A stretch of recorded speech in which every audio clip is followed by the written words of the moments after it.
India का finance ecosystem. आंख बंद करके 10,000 रुपए की हर महीने एसआईपी करो और 30 साल बाद आपके पास 2.5 करोड़ से ज्यादा रुपए होगा। अब करोड़ सुन लिया तो हम करते क्या है, हमने ग्रो में डीमैट अकाउंट बनाया और एसआईपी शुरू कर दी और इन्फ्लेशन और टैक्सेस को इग्नोर कर दिया। अगर हम सिर्फ 6% इन्फ्लेशन भी रख लें तो आपके 2.5 करोड़ रुपए की असली वैल्यू सिर्फ 81 लाख रुपए होगी। लेकिन हर साल मार्केट में कुछ ना कुछ ऐसे म्यूचुअल फंड्स भी होते हैं जो आपको मार्केट से डबल ट्रिपल रिटर्न्स देते हैं, लेकिन हमारा पैसा वहां तक नहीं पहुंच पाता क्योंकि हमारी फंड सिलेक्शन की रिसर्च कैसे होती है, top 5 mutual funds, top 5 ETFs देखकर। और इस रिसर्च की रियलिटी क्या है? अभी लास्ट ईयर बहुत ही फेमस पर्सन है यूट्यूब पे, उन्होंने वीडियो में इस फंड के बारे में बताया कि इस वाले म्यूचुअल फंड ने 2023 से 2025 केवल 2 साल में आपके पैसे को 2 गुना कर दिया। और इसके पीछे डेटा रिसर्च भी थी कि अगर आपने इस फंड में 10,000 रुपए हर महीने 1.5 साल तक इन्वेस्ट किया होता तो आपको एनुअली 42% का रिटर्न मिलता।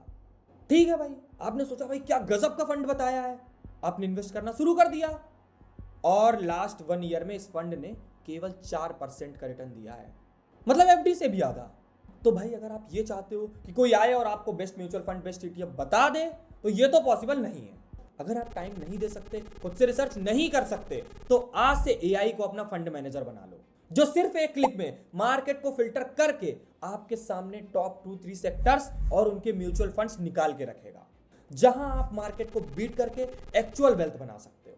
लेकिन इसको यूज करने से पहले आपको इन 3 डीप लेयर्स को समझना होगा, वरना ना आप रिजल्ट को वेरीफाई कर पाओगे और ना ही समझ पाओगे। तो लेयर 1 है द ग्लोबल रेडार। अब कहीं भी इन्वेस्टमेंट करो, चाहे म्यूचुअल फंड्स में, चाहे स्टॉक्स में, अगर ग्लोबली इश्यूज चल रहे हैं, चाहे वो यूएस और चाइना का टैक्स वॉर हो, चाहे मिडिल ईस्ट में जंग हो या फिर यूएस और यूरोप में रिसेशन, तो ये एआई तुरंत डिकोड कर लेता है कि इस ग्लोबल टेंशन की वजह से इंडिया के किस सेक्टर को फायदा मिलेगा और किस सेक्टर में बड़ा लॉस हो सकता है। ग्लोबल सिचुएशन को समझने के बाद भी ग्राउंड रियलिटी को समझे बिना आप पैसा नहीं बना सकते। आपने न्यूज़ या सोशल मीडिया पे सुना कि गवर्नमेंट इस सेक्टर पे फोकस कर रही है, गवर्नमेंट की साइड से बड़े बड़े टेंडर्स आ रहे हैं, तो ये एआई सरकारी वेबसाइट्स में जाके स्कैन करता है कि इन टेंडर्स की रियल वैल्यू क्या है और इस सेक्टर की कंपनीज जो रॉ मटेरियल यूज करने वाली हैं उसके प्राइस बढ़ तो नहीं रहे हैं, जिससे कंपनीज के मार्जिन इंपैक्ट हो और प्रॉफिट कम देखने को मिले। और सिर्फ इतना ही नहीं, मान लो गवर्नमेंट ऑटो सेक्टर को सपोर्ट कर रही है, तो ये एआई ग्राउंड लेवल पे कार्स और बाइक्स की सेल्स को देखकर बता देता है कि आम आदमी के पास ये सब खरीदने के लिए पैसा है भी या नहीं। ग्लोबल सिचुएशन और ग्राउंड रियलिटी को समझने के बाद भी रिटेल इन्वेस्टर की सबसे बड़ी गलती होती है इंस्टीट्यूशनल फ्लो को समझने में। आपने देखा कि किसी सेक्टर में भयंकर तेजी आ रही है, उस सेक्टर के सारे स्टॉक्स भाग रहे हैं, तो ऐसे टाइम में ये एआई ओपन इंटरेस्ट और इंस्टीट्यूशनल वॉल्यूम स्कैन करता है। मतलब सेक्टर में जो तेजी आ रही है वो फेक तो नहीं है कि केवल प्राइस ऊपर जा रहे हैं, पता चले बैकग्राउंड में एफआईआई शॉर्ट करके बैठे हैं और अपना माल बेच रहे हैं। तो ऐसे टाइम में ये सिस्टम आपको उस सेक्टर के लिए पहले से ही अलर्ट कर देता है। तो भाई ये केवल 3 लेयर्स थी, ऐसी टोटल 15 लेयर्स ये प्रॉम्प्ट बैकग्राउंड में रन करेगा। आपको कोई मैथ्स नहीं करनी, कोई बैलेंस शीट नहीं पढ़नी, सिर्फ एग्जीक्यूशन करना है। तो एग्जीक्यूशन शुरू करते हैं। आपको किसी भी ब्राउजर में जाना है और जो भी आपका फेवरेट एआई टूल हो, चैट जीपीटी, जेमिनाई, क्लॉड, लेकिन आपके पास उसका प्रो वर्जन होना चाहिए। और जेमिनाई सबके पास फ्री में अवेलेबल है, इसलिए हम यहाँ पे जेमिनाई का यूज करेंगे। आपको सबसे पहले यहाँ पे टूल्स में जाके डीप रिसर्च सेलेक्ट करना है और लेवल्स में जाके प्रो सेलेक्ट करना है। उसके बाद आपको डिस्क्रिप्शन में जाके ये प्रॉम्प्ट कॉपी करना है और इसे जेमिनाई में पेस्ट करना है। उसके बाद आपको प्रॉम्प्ट को स्क्रॉल करना है और आपको यहाँ पे मल्टीपल सेक्टर्स के नाम दिखेंगे, जैसे आईटी, डिफेंस, पावर। अभी यहाँ पे टोटल 10 सेक्टर हैं जिनको ये प्रॉम्प्ट एनालाइज करेगा। लेकिन अगर आपको कोई ऐसी नई इंडस्ट्री, कोई नया सेक्टर पता है जो इन 10 पॉइंट्स में नहीं है, तो उसका नाम आपको यहाँ पे लिखना है। जैसे अगर हम यहाँ पे चेक करें तो यहाँ पे एआई और डेटा सेंटर से रिलेटेड कोई सेक्टर मेंशन नहीं है, तो हम यहाँ पे उसको मेंशन कर देंगे, एआई एंड डेटा सेंटर। बस आपको इस प्रॉम्प्ट को सबमिट करना है और केवल 15-20 सेकंड में ये रिसर्च प्लान तैयार करेगा।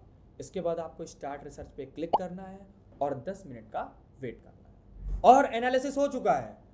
अब रिजल्ट के लिए इस एनालिसिस के लास्ट में जाना है। तो भाई आप देख सकते हो कि जो सेक्टर हमने लास्ट में मेंशन किया था वही टॉप पे आया है। तो पहला टारगेट है एआई एंड डेटा सेंटर। यहाँ पे आपको अपना 40%, मतलब अगर आप 10,000 रुपए की एसआईपी करते हो तो आपको 4,000 रुपए एआई एंड डेटा सेंटर के म्यूचुअल फंड या फिर ईटीएफ में डालना है। लेकिन भाई इसने यहाँ पे एआई और डेटा सेंटर का कोई म्यूचुअल फंड या ईटीएफ बताया ही नहीं। ऐसा क्यों? क्योंकि भाई इंडिया में एआई और डेटा सेंटर से रिलेटेड कोई ईटीएफ या कोई भी म्यूचुअल फंड अवेलेबल नहीं है। अगर आप खुद से जाके एआई से पूछोगे तो वो आपको आईटी सेक्टर का ईटीएफ बता देगा। और भाई इंडियन आईटी सेक्टर का मैक्सिमम बिजनेस सर्विस बेस्ड है। तो अगर आपको एआई और डेटा सेंटर से रिलेटेड कंपनीज में जाना है तो भाई आपके पास दो ऑप्शन आते हैं, या तो आप एआई और डेटा सेंटर को भूल जाओ या फिर आपको एआई और डेटा सेंटर के स्टॉक्स में जाना पड़ेगा। और भाई दूसरा ईटीएफ है पावर सेक्टर का। यहां पे आपको अपना 35%, मतलब अगर 10,000 मंथली इन्वेस्ट करते हो तो आपको 3500 रुपए पावर सेक्टर के ईटीएफ या फिर म्यूचुअल फंड में डालना है। आपके मन में आ सकता है कि इसने पावर सेक्टर क्यों बताया।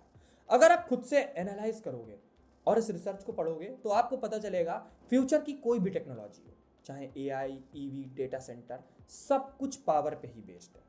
और पावर कंपनीज में एफआईआईज और डीआईएस का स्टेक भी लगातार बढ़ रहा है, चाहे आप NTPC, Adani power, Tata power, किसी भी कंपनी में देख लो। और लास्ट सेक्टर है डिफेंस। यहां पे आपको अपना 25%, मतलब 10,000 में 2500 रुपए हर महीने आपको डिफेंस के ईटीएफ में डालना है। भाई एफआईआईज लगातार इंडिया से जा रहे हैं, पर पावर और डिफेंस सेक्टर में ये सिचुएशन अलग है।